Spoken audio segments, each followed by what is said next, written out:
तरी सोपते का गा? काय त्या शोधते? पोराने पाणी भरायला लावत आहे. तुम्ही भरा तुझे हात पाय कुठे गेले? वरती. हा? तुम्ही भरा ना. मी भरू. त्रास होत असेल ना त्याला तर स्वतः आपण भरायचं बस. बरं बरं बरं बापू, आजच्या दिवस आई सांगते तर भरून घे, मग मी पाहिजे काय.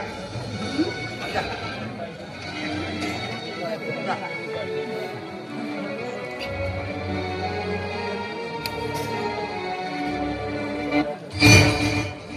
तुला शोभते का असे धंदे? हा? त्या पोराने सांगत आहे. मग स्वतः करायचं ना.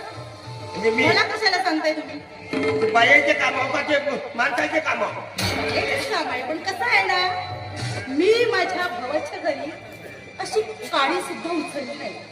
आणि माझ्या भावाने सांगितलं होतं की माझ्या बहिणीशी लग्न करायचं तर सगळे काम तुमच्या घरी मोल करून ठेवा आणि नाही तर तुम्ही लोक बाप लेगा करा. का बसलेला गेली होती तुम्ही? असं म्हणजे आता तुझं रजिस्ट्री लग्न केलं म्हणून एवढी तू चढली. हे तर शाळेत पण सांगू नको. तुझा तू भाऊ म्हणजे काय टोपता नव्हे. माझ्या भावाबद्दल फक्तही बोलायचं नाही सांगून ठेवलं. हो तुझा भाऊ त्याला एकदम छान येतं त्याचं जाऊन खाते खाली आत त्याला लांडगे आहे का 15 मिनिटं येणं ना त्याला करून येणार. का नाही येणार? का नाही येणार माझ्या घरी? माझ्या घरण्याचं पुण्याच्या घरी जाईल माझा भाऊ. भावाला चालू ठेव मग. मी निघून जातो कुठं. तसंही जमत काही हरकत नाही. बोले शाळेत पण सांग. निघायचं आहे तर जा ना, काशीला जा. भाऊ म्हणजे मोठं तोफखान हो. तोफखान नाही तर काय त्याच्यापेक्षा असं हो. तू शहाणी झाली व जास्त शांत आहे. तुमची जीभ जास्त चुरचुर करायला लागली वाटतं. नाही? ते नखरे मी पाहायचा. नखरे भाऊ म्हणजे? का कोण का हेच समजत नाही. म्हणजे डोळे वरती गेले वाटतं तुमचे. डोळे वर सक्का भाऊ आला एका माय बाबाच्या पोटचे तरी तो भाऊ का नव्हे. माझ्या घरी सोयरी करायला आले तेव्हा कोण होता? तुमचा बाप होता की माझा भाऊ? ए!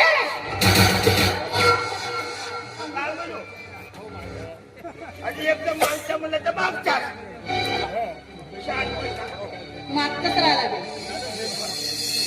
माझा आजपासून आहे ना तू आजपासून त्या पोराने काम सांगू. तुम्ही करा. हा? तुम्ही करा. बरं बरं बरं. करीन करीन. हा करत लागेल.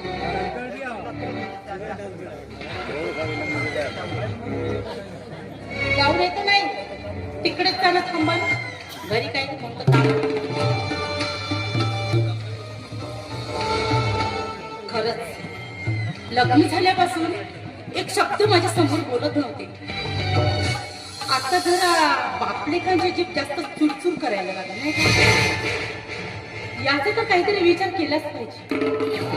विचार म्हणजे एकमेव माझा भाऊ, माझा दादा.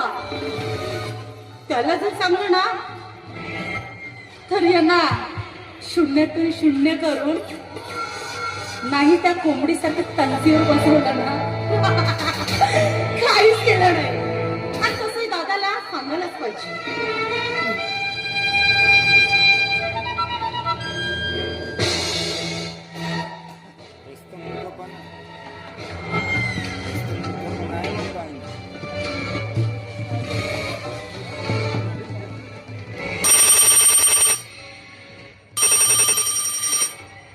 हॅलो हॅलो बोलकत आहे. अगं मी घरीच आहे. घरीच आहे. झालं तुझं घरीच आहे. आणि लग्न केलं फक्त एकदा आला तेव्हापासून आलास का तरी पण तो म्हणतो 10 वेळा तुझा भाऊ लाडकाचा का माझ्या घरी. साला कोण म्हणतोय ग? आमचा खेडमा. एवढी हिंमत वाढली का? काही नको नको तो बोलते. त्याचा मुलगा तो अमऱ्या, त्या 7.5चा मुलगा माझ्या नशिबी ठोकला तू. तो सुद्धा चुरचुर करायला लागला.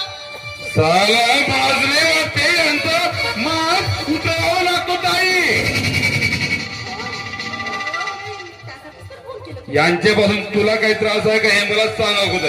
अरे त्रास नाही तर का? सकाळी उठून भांडे घासतोस, स्वयंपाक करतोस, पाणी भरतोस, अन्न आणखी तुला त्यांचं नाही ते बोलणे मला ऐकावं लागतंय. साले एवढे त्रास द्यायला लागले का तुला? याला जेमाचा रस्ता पकडावा लागेल. अगं ताई मी येतो. मी आल्यानंतर साला कोणी काय जर बोललं समजा त्याला सरळ स्वर्गवास. येतोय चिंता करू नको. अगं तुझ्या पाठीशी एवढा मोठा खंबीर भाऊ उभा आहे. येतोय आजच येतोय. ठेवते दादा हा. खरंच दादा मला तुझ्याकडे हीच अपेक्षा आहे. सदैव तू या बहिणीच्या पाठीमागे देवासारखं उभं राहून झालं तसं देवा सारखं